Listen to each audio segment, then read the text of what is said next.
Welcome. I would like to welcome you to another episode of the Unpopular Podcast. This is the man, the myth, the legend, Jalen Hunter. And if you would do me a favor, please subscribe to the YouTube channel. I'm trying to reach 1,000 subscribers, so anything will help. But what we're going to start this episode is, of course, Week 11 breakdown. I'm going to talk about all the games, some interesting takes from it. I'm going to break down what I saw from every game. Now, of course, some breakdowns are going to be longer than others because some games I didn't watch. Some games are just garbage. You know, we'll talk about it. Let's start with the Saints and Eagles. The Eagles beat the Saints 40-29. Now, again, quarterback is so important in this league. You know what I mean? Quarterback is the most important position in the league. And when your quarterback is in flux, it shows. The Saints are a lot better than a team that lost to the Atlanta Falcons, a team that lost to the Eagles. Now, it is an any given Sunday type situation, but Trevor Siemian, I mean, think about how the Saints went into this season. They went into this season thinking that they're going to have Taysom Hill, they're going to have Jameis Winston, they're going to have the Michael Thomas situation was kind of looming over them, but they had Alvin Kamara. They thought they were going to have all these pieces, and while their quarterback position was still in flux because they're so used to Drew Brees, you still have Jameis Winston, who, even though he'll give you 30 interceptions, he'll give you 30-plus touchdowns. You still have Taysom Hill, who you can use as a wildcat package, who's more of an athlete. He's not a traditional quarterback, but he can make some plays. You look up now, and you have Trevor Siemian starting as your quarterback. Alvin Kamara is out with injury. Michael Thomas is still out. In fact, he's out for the entire season. It's just a lot of things in flux. And, you lose to the Eagles. And the Eagles, and this is what I said when I did the predictions. I trust Jalen Hurts over Trevor Siemian. Now, do I think that Jalen Hurts is a franchise, a quarterback that can take your franchise to new heights? No, I don't. But I will say this. Jalen Hurts is a lot better than I thought coming out of college, especially seeing as though he got benched pretty much for Tua. Jalen Hurts has been better than what I expected. I'll just give it to him. And he put on a hell of a performance on Sunday, man. And that's the thing. He did it against a good Saints defense. That's one thing that the Saints do have going for them is their defense. You still have Cam Jordan. Their defense is still good. So shouts out to Jay. Now, I saw a graphic that was pretty much comparing Jalen Hurts to Lamar Jackson. Their numbers were the same, but let's slow down. let's slow down. Jalen Hurts is not Lamar Jackson, and it don't matter if you throw Jalen Hurts in Baltimore's offense. Jalen Hurts is not Lamar Jackson. And that's no disrespect to Jalen Hurts. Jalen Hurts again has been a lot better than I thought he would. He's been good for what he's been given. I mean, they're 5-6. When you look in the beginning of the season after week 1, you couldn't tell me that the Eagles were going to be sitting 5-6. And a lot of that, most of that is due to the play of Jalen Hurts. So shouts out to the Eagles for beating the Saints 40-29. The Dolphins beat the Jets 24-17. I mean, it's nothing to really okay. This is one of those games where you don't really have to talk much about. I predicted this was going to happen. Not saying I'm like clairvoyant or anything, but I predicted this was going to happen. When you have going into this game, I trust Tua over Joe Flacco at this point of his career.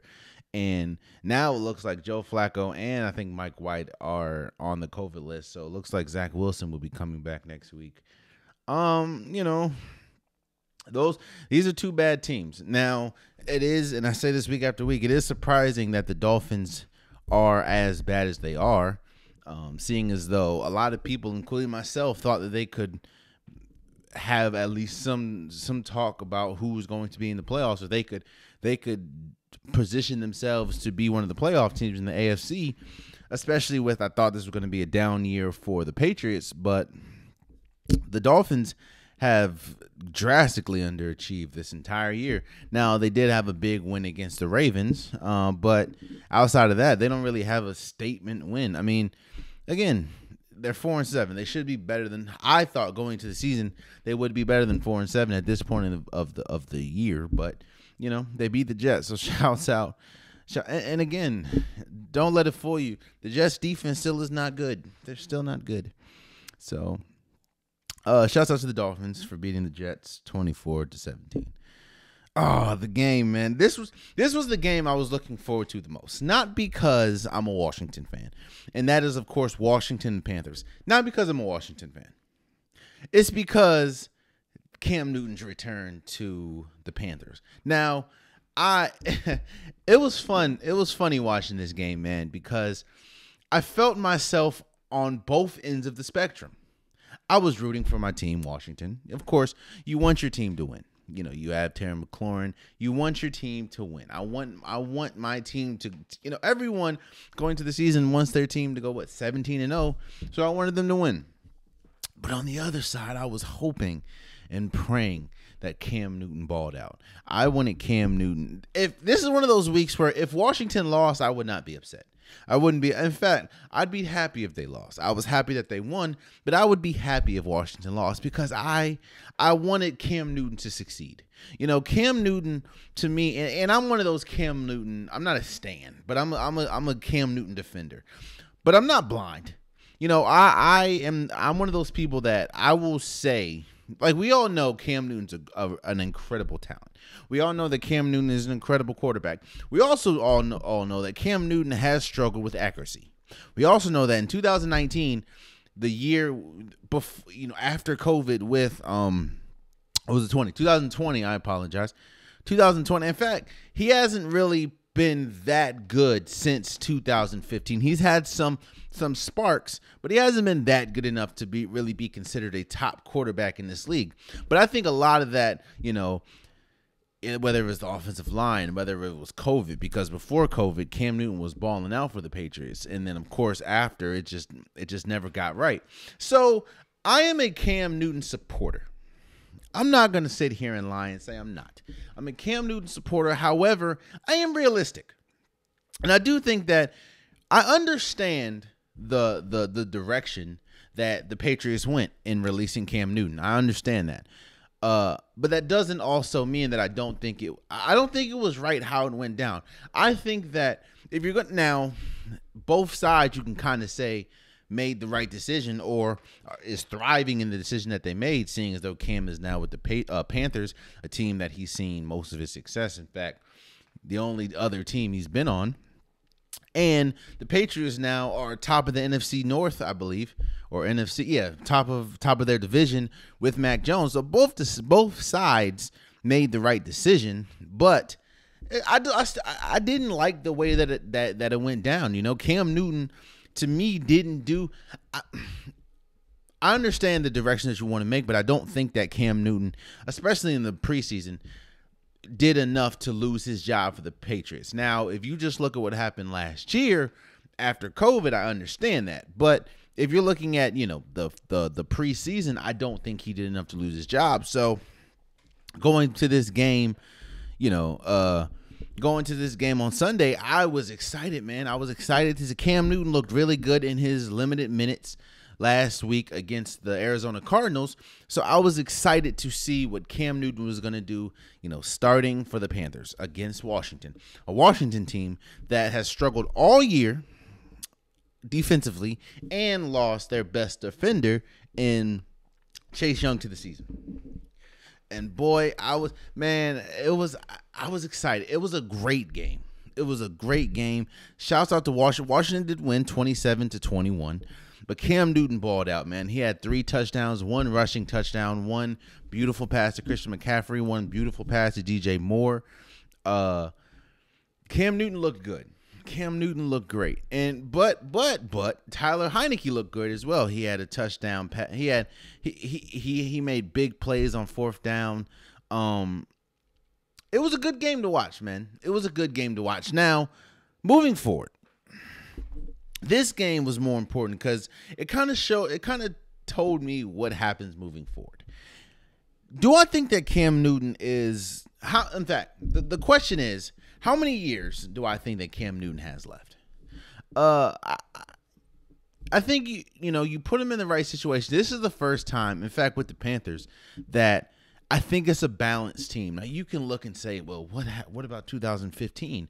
Cam Newton won the MVP, and they went to the Super Bowl. Yes, but that team wasn't balanced. That team was incredibly good defensively, and offensively, they really just had Cam Newton, and they had the running back. I forgot his name. I think they had Devin Funchess too, but they had the running back, which his name is escaping me right now. But Jonathan Stewart. But the team wasn't balanced. He didn't really have, his offensive line was straight, but that's about it. Now, if you look up, their defense is still really good, even though the defense didn't play their best on Sunday against Washington and Tyler Heineke. Their defense is really good, and offensively, now you have a healthy Christian McCaffrey. Now you have DJ Moore. Now you have Robbie Anderson. You have really good pieces, and this was the problem that you saw with Sam Darnold. Sam Darnold couldn't make those plays. Now, the game did come down to Cam Newton not being able to convert, or let me say, the Carolina Panthers not being able to convert on a 3rd and 3, but Cam Newton made big play after big play, and the fact that his running ability was able to play a factor, and it got Christian McCaffrey open, it got DJ Moore open, it got Robbie Anderson open. That's going to play big moving forward. And now, do I think that Cam Newton could be the starter for the rest of the season? Probably. Do I think that Cam Newton can be the starter moving forward? I don't know. A lot of people is like, he's not a. Do I think that he is a 4 or 5 year plan? I don't know. I don't know. If Cam Newton's body can hold up that long, because he's dealt with injuries for majority of his career. But do I think that you have something good in Cam right now? Yes, I do. I think they have a spark. Cam Newton looks good. Cam Newton looked great on Sunday. And we'll just have to see what happens moving forward, And on the Washington side of the ball, man, they look good. I still have my reservations if Tyler Heineke is a quality starting quarterback. He's starting right now, and he's been good in times. There are other times where he hasn't been good. But, he did what he was supposed to do. He made big plays down the stretch. He made big plays on 4th down, and Washington. It was a fun game to watch. It was a fun game to watch. It was a great game. I enjoyed watching Cam ball. I enjoyed watching Washington ball. It was good. And shouts out to Washington for beating Carolina 27-21. There's always the NFL is weird, man. The NFL is weird because, again, there's usually a week or two where everything just doesn't make sense. That's happened a couple times this year, and this week Sunday was definitely one of those weeks. And I'm talking about the Colts destroyed the Bills 41-15. Now, a conversation that has spiraled around this game is, should Jonathan Taylor, who is the running back for the Colts, be considered for the MVP? Here's why I know he's not going to have consideration for the MVP. Jonathan Taylor has been incredible this year. With Derrick Henry being out, he has been undoubtedly the best running back in the league since, with Derrick Henry being out. On Sunday, he had 5 touchdowns. He's been incredible. He's been great in the passing game. He's been great in the running game. Jonathan Taylor has been, he's been good for a while. He's been like the NFL or the Colts' best secret, but now that he's kind of exploded out the gate, and with Derrick Henry being out, he's getting more of attention. But here's how I know he's not going to get consideration for MVP. Should he? Let's start there. Should he have consideration for MVP? Of course. The Colts would not would not be 6-5 if it wasn't for the play of Jonathan Taylor. Now, of course, I'm not saying it was all Jonathan Taylor. The defense has been really good. Carson Wentz hasn't turned the ball over as much as he's prone to. But Jonathan Taylor has been the driving force for the Colts. But the reason why I know he's not going to get, or the reason why I know that he's not really going to be considered for the MVP is it's really two things. One, because they have an award called the Offensive Player of the Year.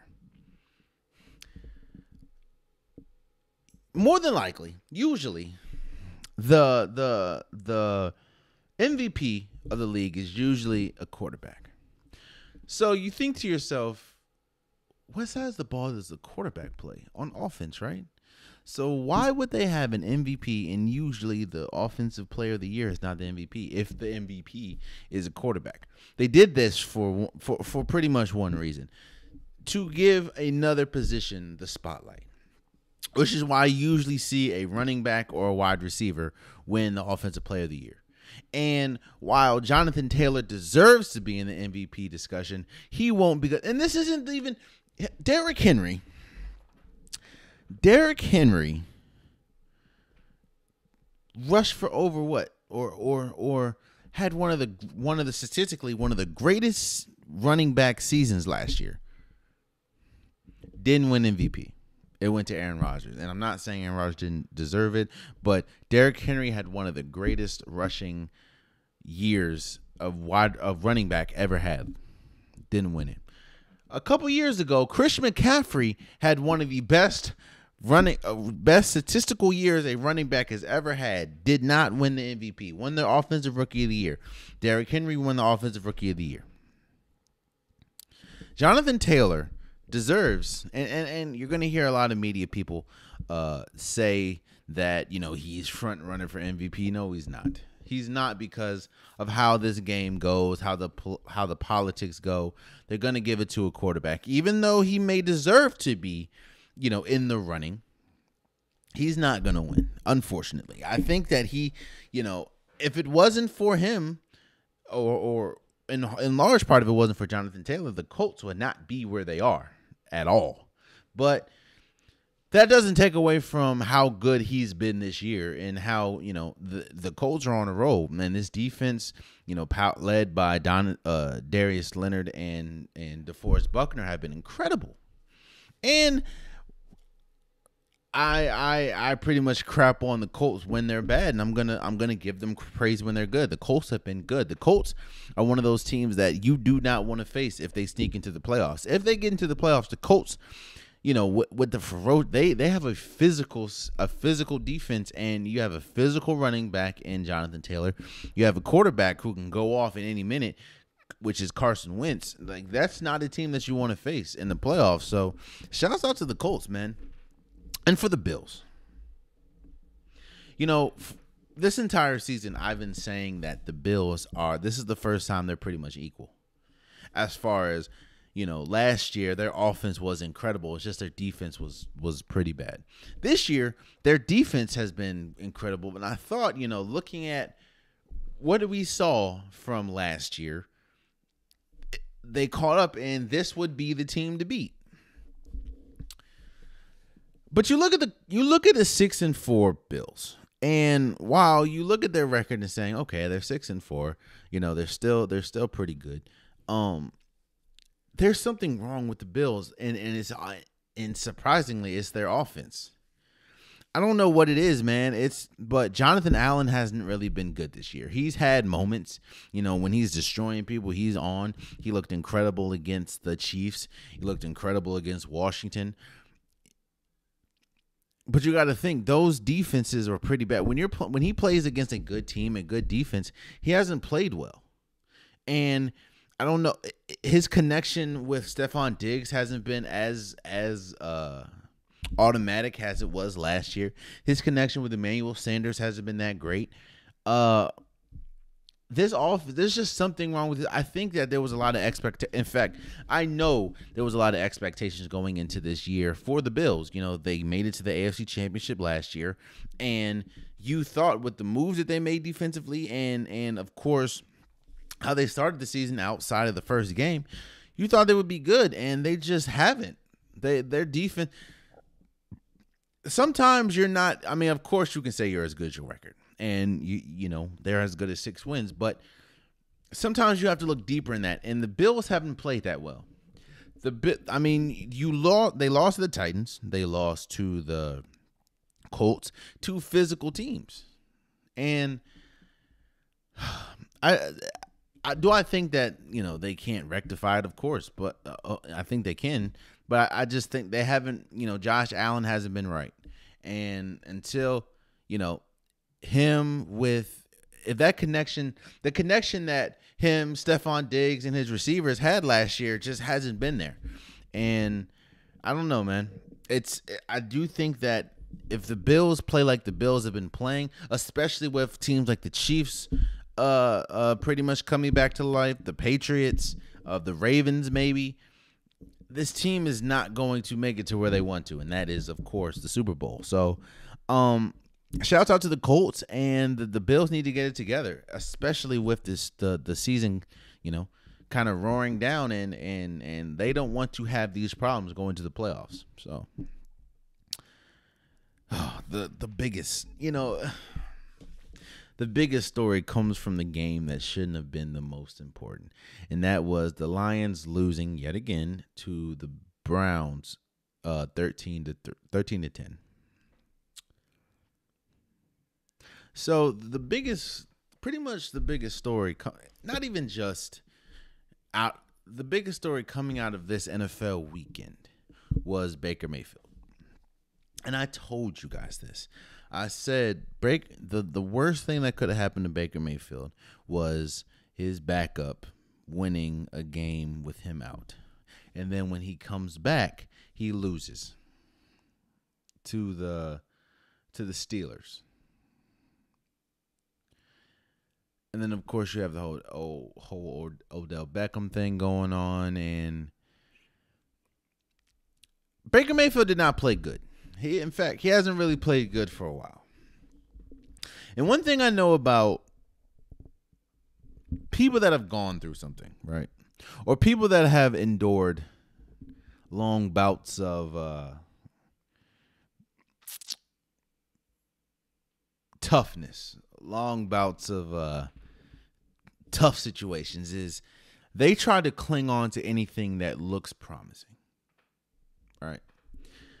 The Cleveland Browns, we all know, and it's been a running joke for the longest, but we all know the history of the Cleveland Browns quarterback situation, you can say. And Baker Mayfield won a playoff game pretty handedly against the Steelers at the Steelers. And Baker Mayfield, I'm not saying he's garbage. He's not garbage. But again, there's a difference.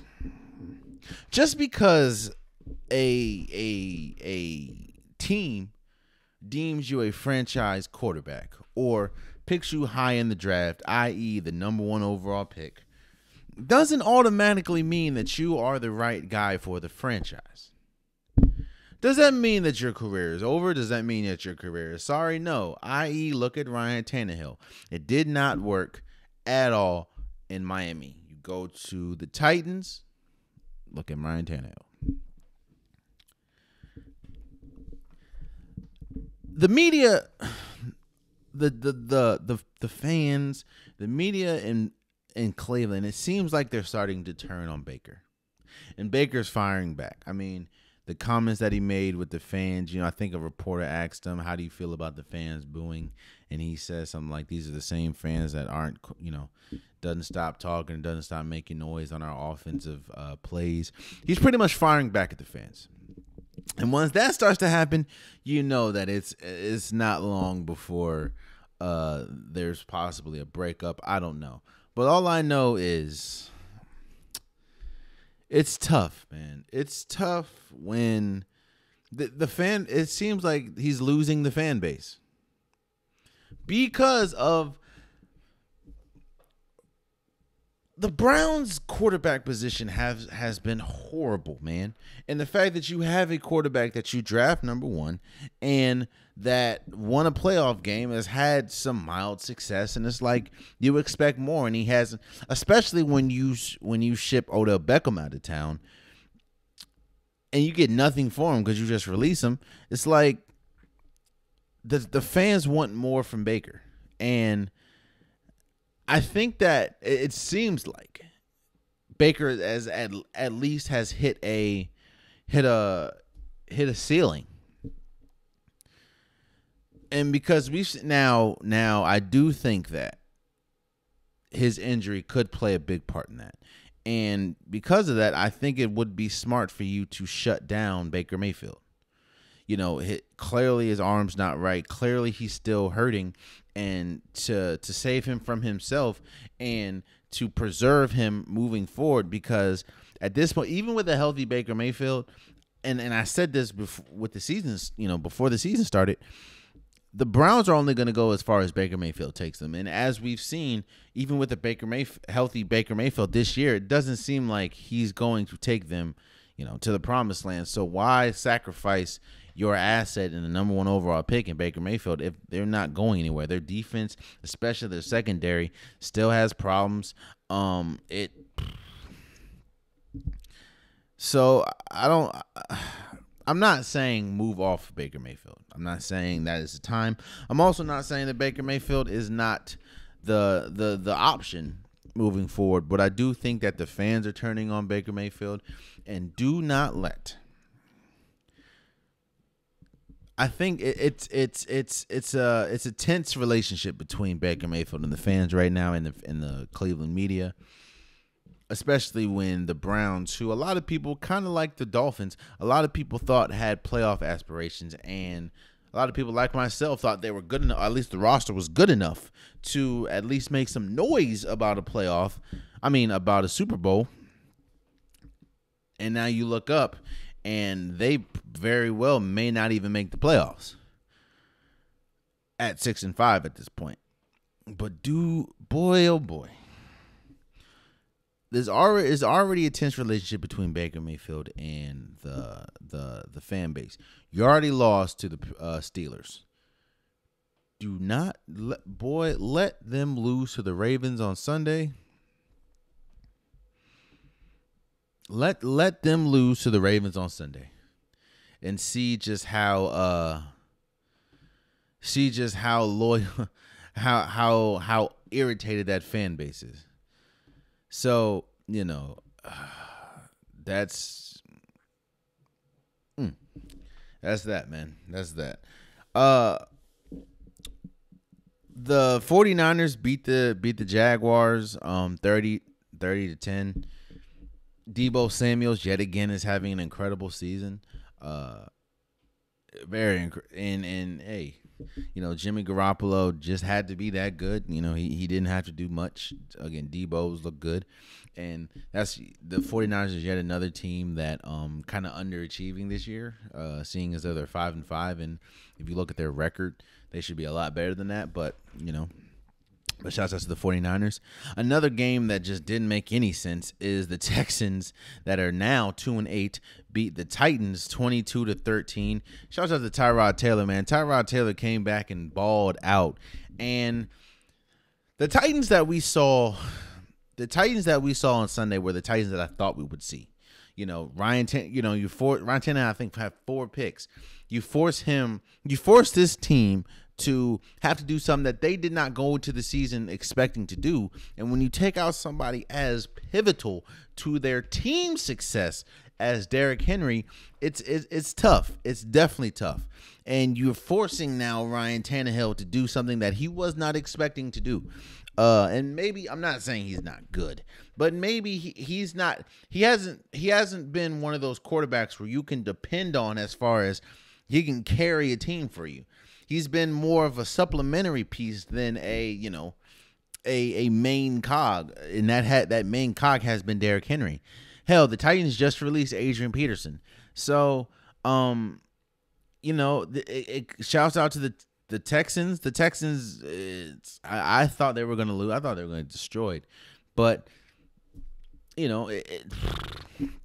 it's the Titans that I thought we were going to see after Derrick Henry went out is the Titans that we saw on Sunday. So, the Vikings beat Green Bay 34-31.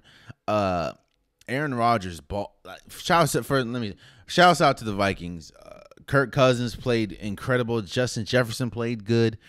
This is the Vikings is a team, another team that you would not want to face in the playoffs right now. When you have they can beat you from a lot of areas. I mean, if Kirk Cousins is on, he can beat you with Dalvin Cook. You can beat you with Justin Jefferson. You can beat you with Adam Thielen. And while their defense is not the best, they still can get to the quarterback. Now they're not great anywhere else, but they can still rush the quarterback pretty good. Now the Packers were down a lot of players, especially on the defensive side of the ball.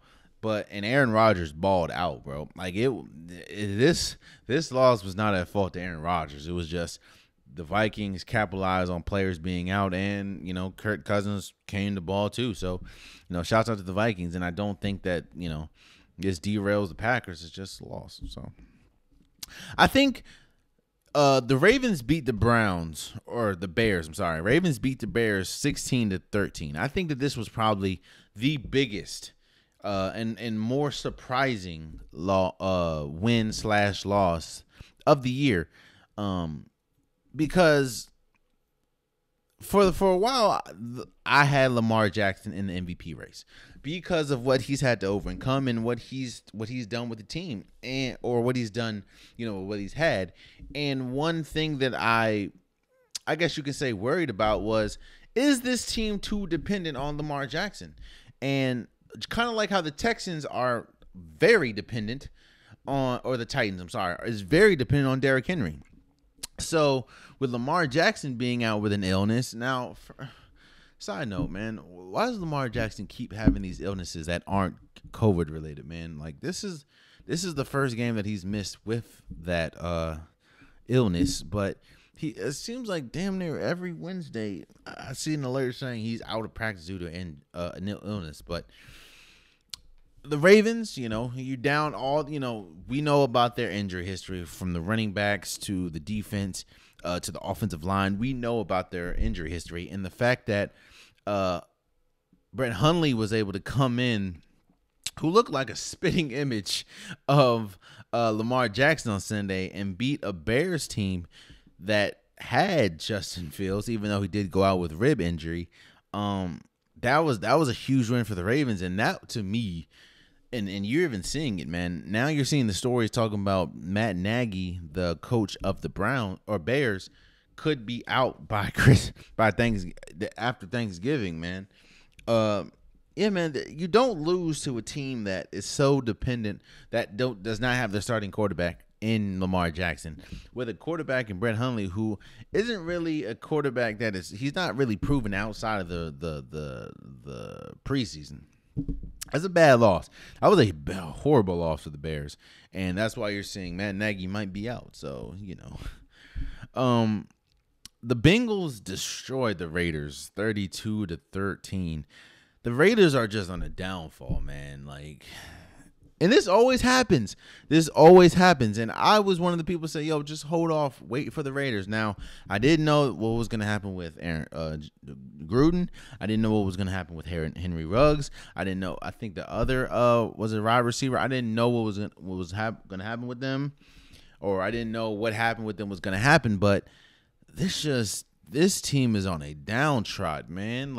And they're falling fast. And that's nothing against the Bengals. Joe Burrow did his thing. Jamar Chase got back in the touchdown column, which he hadn't seen in maybe a week or two. But boy, the Raiders, man, their cars look bad. You have Darren Waller, but they're struggling to get it to him. Josh Jacobs doesn't even look like that good of a back anymore. The Raiders are on a downslope and fast, man. So, and it happened. It usually happens towards the middle or the end of the year. So I don't know why I sound so surprised, because I'm not, but that's just what's happening. So shouts out to the Bengals. Another team that's on a downslide, and I kind of saw this one coming, is the Seahawks, man. So the Carolina Cardinals beat the Seahawks 23-13, and I'm not putting this at Seattle. I'm not putting this all on Russell Wilson, even though Russell Wilson is still, trying to get his legs back under him, come back after the finger injury, and missing 3 weeks. But this team is so predictable. This team is predictable. This team is too old fashioned. Like playing the Seahawks and Pete Carroll team, what you're gonna get? You're gonna get a lot of runs. You're gonna get Russell Wilson trying to throw deep bombs. You're gonna get DK Metcalf just not dropping passes that he should be catching. Tyler Lockett is a deep threat. Like, this team is so one dimensional at this point. And it's like, I don't know where you go from there. They're not going to get rid of Pete Carroll. And it's kind of like, this is why I compared Russell Wilson to Damian Lillard, because it's hard for me moving forward to see a Seattle Seahawks with Russell Wilson too much longer. And it's hard for me to see the Portland Trailblazers with Damian Lillard. Now, I understand if you want to stay because of loyalty, do your thing. But if you want the best chance to win, it don't seem like the Seattle Seahawks or the Portland Trail Blazers are the best places for Russell Wilson or Damian Lillard. And I mean, the Cardinals didn't even have they had Colt McCoy. They didn't have Kyler Murray. They didn't have DeAndre Hopkins. And you had Colt McCoy and Zach Ertz look like Patrick Mahomes and Travis Kelce, man. They were going crazy. And James Conner looked like Jonathan Taylor. So you see, I don't know where they go from here. I really don't. One of probably the most anticipated game of the year, or not year, of the week, was the Chiefs and the Cowboys, and it didn't meet up to expectations. It was a good game though. The Chiefs beat the Cowboys 19-9, and honestly, this was a defensive game, man. Patrick Mahomes, he didn't score, but it was a defensive game. Chris Jones was wreaking havoc on Dak Prescott, man. He threw an interception and fumbled the ball. Patrick Mahomes fumbled the ball. Now, Tyron Smith was out. Amari Cooper was out. You did lose CeeDee Lamb at halftime. Ezekiel Elliott was out for a couple drives. But, the Chiefs, and this is what I was saying moving forward. This is what I was saying on last episode. When you look at the quality of players that the Cowboys have played, they haven't played really top-notch quarterbacks outside of, Justin Herbert, who they damn near lost to. In fact, they should have lost to if it wasn't for 2 taunting penalties, and Tom Brady, who they lost to. They haven't really played that much, that caliber of a team, of a quarterback or player or team. And while I'm not taking away from anything, because your record is your record, you're 7-3, I thought they were, this would be a big test for them, seeing as though you have Patrick Mahomes at Arrowhead. And Patrick Mahomes had a good game, even though he didn't have the greatest game. It was most of the defense against Chris Jones was playing out of his mind. Tyrann Mathieu was playing good. So, it was a defensive game, and the Chiefs prevailed. I don't think that you should get, if you're on the Cowboy bandwagon, I don't think that you should get off that. And I do think the Chiefs now are starting to, they picked up the pace and they're starting to look really good. But I don't think that you should just abandon the Cowboys. I think that I think they'll be okay. Again, Amari Cooper's supposed to be coming back. A lot of their players on the defense, Randy Gregory's supposed to be coming back. DeMarcus Lawrence supposed to be coming back. Tyron Smith's supposed to be coming back. So once they get fully healthy again, I think they'll be good. So. But, the Chargers beat the Steelers 41-7. Or 41-37, I'm sorry. Now, You can look at this. You can look at this two ways. You can look at it as, well, the Steelers were out their three best defenders three of their four best defenders in T.J. Watt, Minka Fitzpatrick, and Joe Hayden. And Justin Herbert had a field day on that defense. Or you can look at it as Justin Herbert had a field day on that defense, and the Chargers were collapsing in the fourth quarter. Now, of course, if it wasn't for a big play, at the end with Mike Evans or Mike Williams getting that touchdown, the Steelers probably would have won this game. But and it was crazy watching this game. You see the stark difference between Justin Herbert and Big Ben. Like, Big Ben just isn't, to me, Big Ben isn't really a quality starting quarterback anymore, and Justin Herbert is. And it just looks starkly different. Like, they look staunchly different, and that's how it is. The Steelers, to me, are moving. The Steelers and the Chargers are moving in two completely different directions. It's kind of like that State Farm commercial when you had Chris Paul going down one side of the escalator, and I think Steph Curry going on another side. It's like there's just two completely different directions, especially when we talk about the quarterback position. So, but hey, and on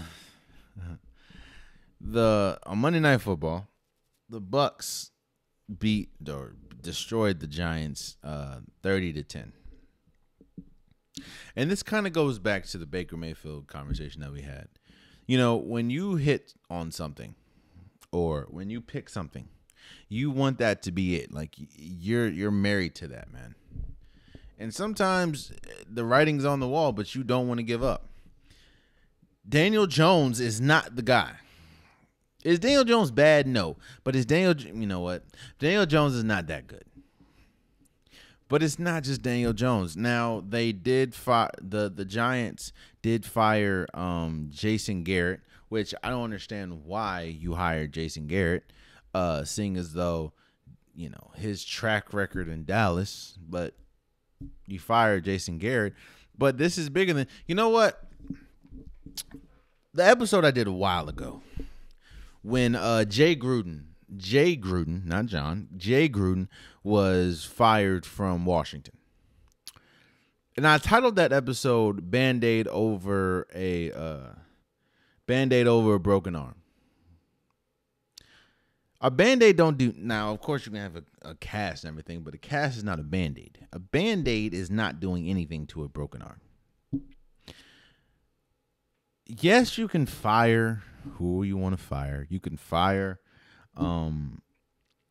Jason Garrett. You can get rid of Daniel Jones. You hired Joe Judge. You can get rid of him. But who is the people making these decisions? And that's David Gettleman. And until David Gettleman is gone, the Giants are going to suck. Until Dan Snyder is gone, the Washington's not going to reach the heights that they're hoping to reach. I mean, just look back at the drafts, at the picks that he did in the draft. Bro, Hernandez, the same person, the same center that he drafted, that David Gettleman drafted with Saquon Barkley, continued to get called for holding calls on Monday. He is not a good center, or he's not a good guard. I'm sorry. Outside of what, Kadarius Toney and what's his name, Saquon Barkley. Who have they? And remember when David Gettleman said that Saquon Barkley was touched by the hand of God? Yet and still, this is the same Saquon Barkley who continuously gets hurt, unfortunately. Oh man! Until something happens up top, like until David Gettleman's gone, or David Gettleman is gone, or relinquishes some of his power, which it doesn't seem like he's going to do, Giants are going to suck. That's just how it is, and that's how it's going to be. So, but there you have it, man. That's been my week 11 breakdown. So let's move forward.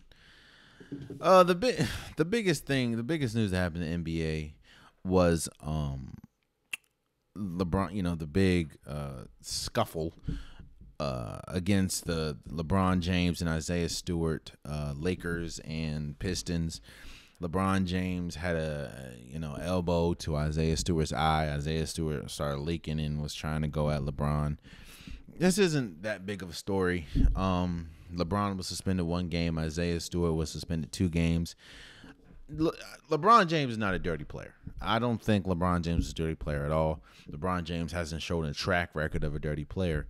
But to me, he meant to do that. I don't think he meant to hit Isaiah Stewart's eye as far as the whole elbow. But I do think that, Isaiah Stewart's on like, yo, get up off me, and people would throw an elbow. I think he was a little upset with they were down against the Pistons. And I do think he meant to throw the elbow. Do I think he meant to hit him in the face or in the eye? No. I wasn't surprised that LeBron James or Isaiah Stewart got suspended. I wasn't surprised. I was more surprised at the fact that Isaiah Stewart got suspended 2 games. Once you thought it was, calm down and you thought Isaiah Stewart was walking to the bench, you thought it was de-escalated, the man turns around and just starts bulldozing people. The memes coming out of that is hilarious. But I thought that he was going to get a little more than 2 games. I thought maybe it was going to be 3, 4, maybe 5. Because again, it was going. The last thing you want is a whole Malice in the Palace situation. And while I know it wasn't, the Malice in the Palace situation happened or escalated quickly due to the fans, and how the fans were interjecting themselves into the situation. That's not what we saw this time. And of course, the league didn't want that to happen, especially with the whole incident happening in Detroit. But I thought, with him bulldozing, team doctors and team coaches, I thought he was going to get suspended a little more than 2 games. I'm not upset with the suspension. I do think that, LeBron James did mean to throw the elbow. I don't think he meant to hit him in the eye. And it is what it is. So I don't, it is what it is. Also, a big story that is a big story that a lot of people aren't really talking about is Michael Porter Jr. right now. Michael Porter Jr. is out for, I guess, indefinitely because he's having nerve issues, I think in his back. And this is huge. This is huge for a couple reasons. One is huge because Michael Porter Jr. is a huge factor and a huge part of what Denver is doing right now, especially with Jamal Murray being out. Michael Porter Jr. is pretty much the only player on the roster that can really put the ball on the ground and create his own bucket, like, consistently. Not saying he's the best player, because we all know that's Nikola Jokic and by a country mile in that team. But Michael Porter Jr. is huge as far as he's supposed to be able. He has been pretty much the plug that keeps the ship afloat until Jamal Murray keeps the offensive ship, especially when we talk about creating your own shot. And hell, the Nuggets paid him so much money because they knew that they were going to need him.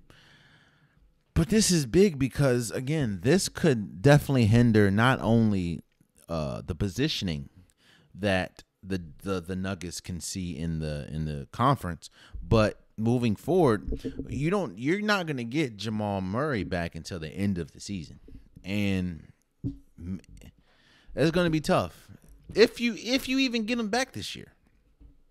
Another thing is, it's like a cautionary thing, man. One of the things that I've always said when we watch hoop mixtapes, right? I always said, if all you're seeing in the first minute and 30 seconds are dunks, this guy is not that talented. Yeah, he's athletic as hell, but if all you're seeing in the first minute and 30 seconds is straight dunks, then you know what you're getting. You're getting more of a seventh wood then you are a quality player. And that is a shot at Seventh Wood, but that is truth. Michael Porter, there's a reason why Michael Porter Jr. slid as far as he did in the draft. You remember going into the draft, man, or before the season, the college season, he was supposed to go number one and fairly easily. Like, it was not really a question of who was going to go number one.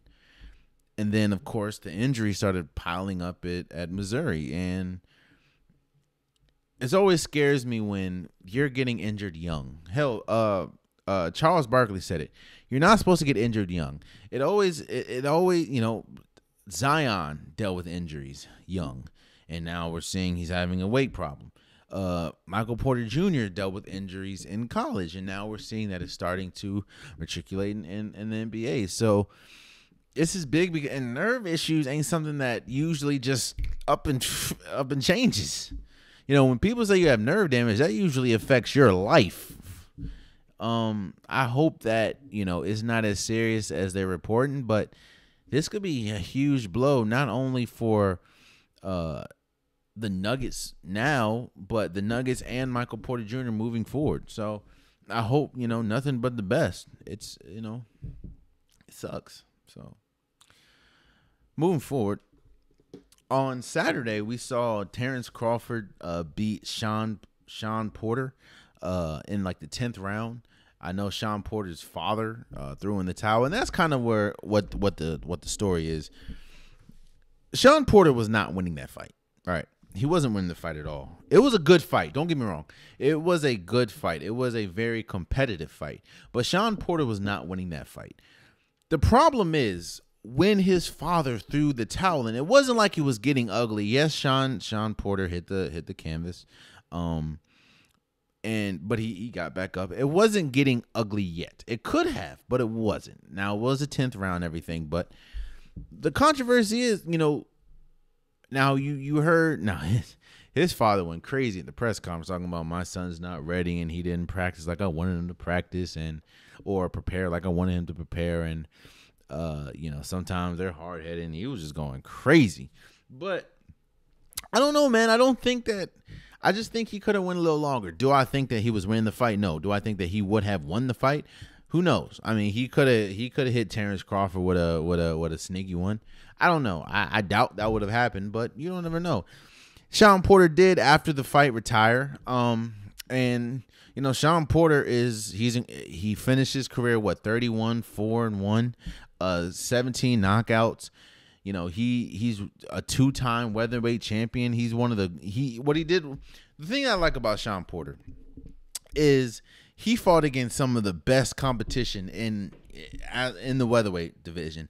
We talk about Terence Crawford, and shouts out to Terence Crawford for winning, but a lot of people are saying that Terence Crawford hasn't really fought the big names. He hasn't fought the Earl Spences yet. Now, a lot of that is due to politics and, contracts and everything. But Shawn Porter, he fought from Manny he fought everyone, all the big names. And even though he did lose 4 times, Shawn Porter will go down as one of the best fighters, especially in welterweight, because he didn't duck any type of smoke. Hell, he fought Terence Crawford at the height of Terence Crawford right now. So I was a little like, damn, like, why would the father just his father doing, and it wasn't like Shawn Porter was dazed and confused or anything. He was still coherent. To me, it was a very early towel throw, but it is what it is. So, but shouts out to Terence Crawford for beating Shawn Porter, and shouts out for Shawn Porter for an incredible career, man. And being able to retire, even though you didn't win your last fight, retire, with the right mind and the right headspace. So shouts out to you, man. And lastly, before we go, Dan Mullen is out. Again, man, Dan Mullen is out as the Florida head coach. Florida has been awful this year, like awful. And there's places where you can be bad at. There's places that are more patient with you. There's places that you can have a couple of bad seasons and they're good. Hell, i.e., look at Nebraska. Look at Nebraska. Nebraska ain't been good for a while now. Their head coach may be out, but Nebraska ain't been good for a minute. But it is what it is. Florida's not one of them places. Florida, LSU, you see Ed Orgeron's out at the end of the season, and now Dan Mullen's out. Dan Mullen has not been good. And Florida, down south teams, hell, down south teams they're not patient at all. Especially a team that was projected to be as good at, they were projected to be a lot better as in Florida as they were. I mean, Florida, look at the start of the season to where they are now. And it's crazy to me, man. But hey, it's not crazy to me that Dan Mullen's out. It's crazy to me of how different they play now than they did in the beginning of the season. But Dan Mullen is out. Oh, and shouts out to Franklin. Shouts out to Franklin, Penn State coach, for getting a 10-year extension, man. He definitely, James Franklin, he definitely deserves it, man. Definitely deserves it. I want to shout that out. As Dan Mullen goes, Franklin is staying. So shouts out to y'all, man. And I think Dan Mullen he's definitely probably going to get a coordinator job again, but it's over with for Florida. So. And there you have it. That has been today's episode of the Unpopular Podcast, man. If you want your Unpopular Podcast shirt, hoodie, long sleeves, sweaters, joggers, the link is in the description below, man. I have multiple different designs, multiple different colors. Go get your merch today. Hey, it's getting cold outside. Today, it was like 30 degrees. Yesterday, it was like 29 degrees. The day before that, it was like 41 degrees. The day before that, it was like 70. But then before that, it was like 40. Go get your Unpopular Podcast hoodie today. Go get that, man. Also, please subscribe to the YouTube channel. I'm trying to reach 1,000 subscribers, so anything will help. I appreciate you guys. I love you guys. And until next time, much love.